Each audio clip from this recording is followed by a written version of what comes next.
teman-teman, Assalamualaikum warahmatullahi wabarakatuh. Selamat sore.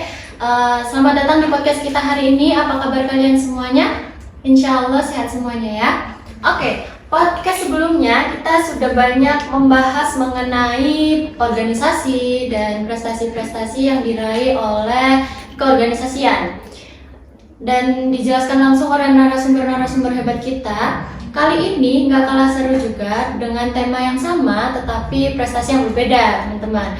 Oke, langsung saja di sebelah saya ada narasumber hebat banget. Saya sudah baca CV-nya, prestasinya banyak banget. Ini adalah Ahmad Taufikur Rizal, benar? Betul. Halo. Baik, kita langsung ngobrol dengan narasumber terkait topik yang sudah kita bahas sebelumnya. Halo Kak Taufik. Halo, selamat sore. Oke. Senang banget bisa ngobrol sama Kak Taufik atau Kak Rizal? Rizal. Oh, Rizal. Oke, senang banget bisa ngobrol sama Kak Rizal ya. Coba perkenalkan diri. Silakan. Sebelumnya halo, selamat sore. Aku Ahmad Taufikur Rizal dan kebetulan juga mahasiswa Fakultas Ekonomi dan Bisnis Universitas Islam Malang yang sekarang menempuh di semester 7. Jadi sudah lumayan tua ya. Semester 7 seperti itu. Oke. Kalau boleh aku tanya dulu ya Kak tentang keorganisasian. Nah, aku baca CV dari Kak Rizal ini, beliau meraih banyak prestasi. Salah satunya yang pasti kita tahu ya, beliau ini the winner Duta Kampus. Paling dikenal itu yaitu terbaik 6 Duta Bahasa Jawa Timur 2024 dan pemenang 1 Duta Kampus Universitas Islam Malang 2023. Oke, bagaimana Kak Rizal itu mengatur waktu dan energi sebagai kepala divisi edukasi ya di Galeri Investasi FEB Unisma, mengingat Kak Rizal juga memiliki kegiatan organisasi dan akademik, itu gimana memanage waktunya? Bagaimana kita memanage waktu? Kebetulan aku juga bukan merupakan orang yang tepat waktu, tapi alhamdulillah dengan aku mengetahui kekuranganku, aku bisa mengatur waktu dengan cara yakni aku mencatat segala hal yang akan aku lakukan. Misalkan ambil contoh hari ini aja. Tadi pagi aku ada acara di UKM KPM dan kebetulan juga diundang ke sini menemui teman-teman hebat yang ada di sini, dan pastinya sebagai seseorang yang memiliki jadwal yang cukup padat, jadi aku harus mengatur waktu dengan cara mencatatnya. Aku harus kesini jam berapa, persiapannya apa aja, dan jam berapa aku catat semua sih kebetulan. Jadi terjadwal, teratur gitu ya. Aku juga tadi sempat lihat Kak Rizal ini masuk 6 besar Duta Bahasa. Apa ada pengalaman yang berkesan gitu Kak waktu Kak Rizal selama menjadi Duta Kampus? Sebenarnya kalau ditanya pengalaman berkesan, tentu di Duta Kampus Universitas Islam Malang membawaku sejauh ini. Karena pasti dengan aku berada di Duta Kampus, aku cukup dikenal dan juga berkenalan dengan teman-teman baru di sini, dan kebetulan diamanai amanah yang besar menjadi pemenang 1 atau the winner Duta Kampus tahun 2023, dan itu membuat perjalananku semakin jauh lagi karena aku mengekspor diri lebih banyak di Duta Bahasa Jawa Timur tahun 2024. Karena memang di Duta Bahasa ini kita sebagai seorang pemuda yang memperkenalkan bahasa dan juga memperkenalkan bagaimana bahasa itu berkembang dan juga perkembangannya seperti apa. Seperti itu.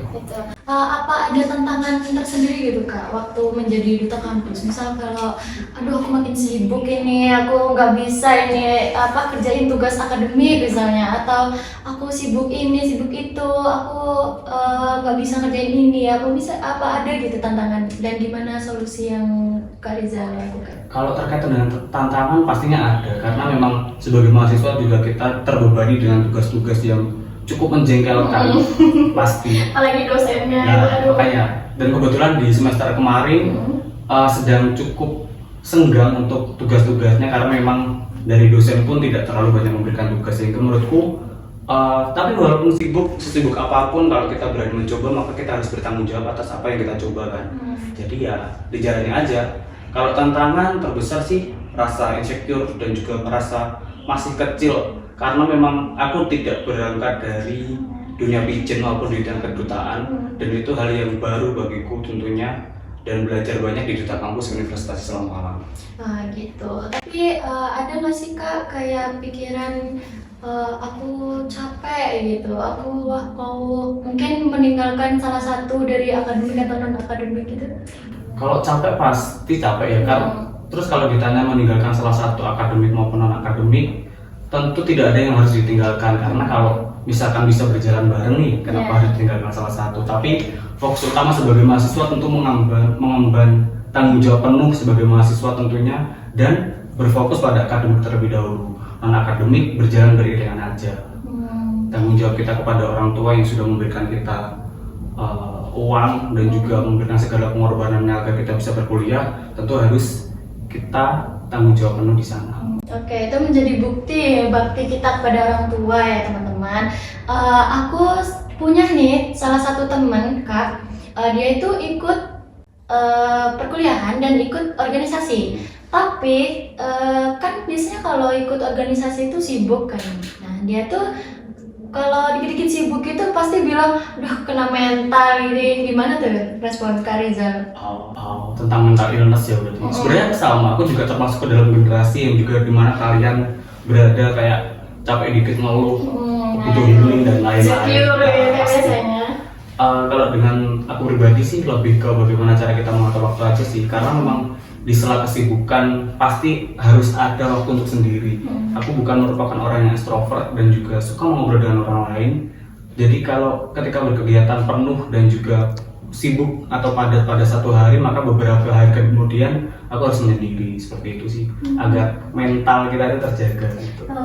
Oke. Ikut organisasi itu nggak harus extrovert ya kayak? Nggak harus sih kataku, bisa tergantung kamu mau kemana aja. Jadi walaupun introvert itu masih bisa ikut organisasi teman-teman. Jadi organisasi itu bisa membawa kita bahwa pelajaran kita dapat dari organisasi itu membawa kita di akademik. Jadi kita bisa public speaking, terus jadi percaya diri, itu salah satu contohnya. Pertanyaan selanjutnya itu apa ilmu yang didapat dari organisasi dan bisa membuat Kak Rizal lebih unggul di akademik? Contohnya, misal bisa public speaking lah, aku di organisasi lebih bisa percaya diri gitu, presentasi oke. Ya betul, salah satunya yakni presentasi, karena pasti presentasi kita juga harus menghadapi banyak orang di dalam satu kelas.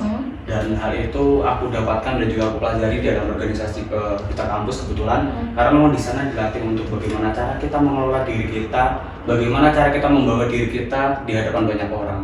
Jadi salah satu hal yang paling aku dapatkan di sana adalah cara public speaking dan juga kita bagaimana cara kita membawa diri berhadapan dengan orang lain.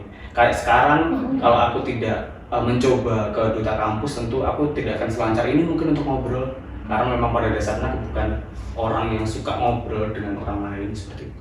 Oke. Kak, biasanya untuk masuk duta kampus itu kan ada seleksi ya. Nah, banyak teman-teman dari kampus itu cerita ke aku kalau mau ikut duta kampus tuh kayak aduh seleksinya itu susah banget, seleksinya ada beberapa tahap yang harus dilewatin. Itu tuh coba Kak kasih motivasi ke mereka untuk mau berorganisasi, bukan ke duta kampus aja tapi ke organisasi lainnya juga teman-teman. Silakan. Sebenarnya kalau sulit dalam artian setiap orang kan berbeda-beda nih. Kayak aku misal menganggap sulitnya 6, terus kamu menganggap sulitnya 7 atau berapa.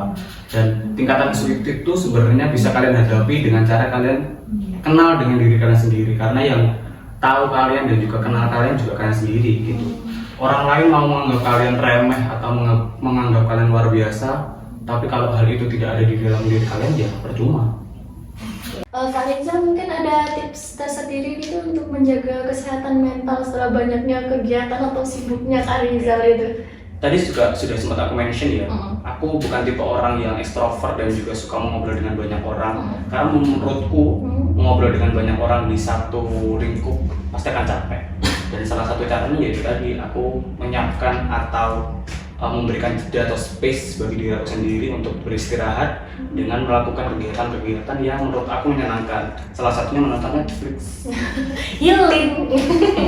Oke, coba dong Kak kasih motivasi untuk teman-teman yang menonton agar bisa menjaga kesehatan mental walaupun banyak kesibukan, dan kasih juga motivasi untuk mereka yang masih ragu-ragu atau takut untuk mengikuti organisasi. Sebenarnya hal ini aku dapatkan oleh dari seniorku di organisasiku. Beliau bilang seperti ini, ketika kamu capek akan hal yang kamu lakukan saat ini, ingat kembali responsibility atau tanggung jawabmu. Kenapa kamu di sini? Apa tujuanmu? Dan apa yang akan kamu ambil? Ketika hal itu belum tercapai ya terus lanjutkan aja. Karena menurutku capek ketika kita melakukan kegiatan lebih baik daripada capek kita tidak ngapa-ngapain. Karena pada dasarnya memang tidak ngapa-ngapain juga capek menurutku. Lebih baik capek dalam berkegiatan dan nantinya pasti akan ada hikmah yang didapatkan dari sana. Oke, gitu ya teman-teman. Hebat banget kan narasumber kali ini tuh nggak kalah sama narasumber kemarin-kemarin. Oke, terima kasih ya Kak Rizal. Kita udah seru banget ngobrol hari ini dan berbagi ilmu di podcast kali ini. Buat kalian yang ingin tahu atau mengobrol lebih lanjut sama Kak Rizal, bisa DM ke Instagramnya Kak Rizal, boleh nggak sih ngobrol-ngobrol di luar podcast gitu? Bisa. Oh, bisa banget itu. Apa Instagramnya Kak? Di @ataf516 atau Fikurijal 15 kalau nggak salah. Ya, di chat di DM ya. Jangan minta 08 berapa loh. Nanti kamu mendekati Kak Rizal ini nanti pacarnya marah. Oke, sama nanti kalau misalkan kalian ingin tahu topik lebih lanjut mengenai keorganisasian atau topik-topik yang menarik selanjutnya, bisa cek di media sosialnya Hima Prodi Perbankan Syariah. Dan kalian jangan lupa share ke teman-teman kalian yang masih ragu ya Kak, masih ragu atau takut untuk mengikuti organisasi untuk menonton video ini. Oke, saya tutup. Saya Gitya Jenny selaku host pamit undur diri. Sampai jumpa di podcast selanjutnya. Bye bye. Assalamualaikum warahmatullahi wabarakatuh.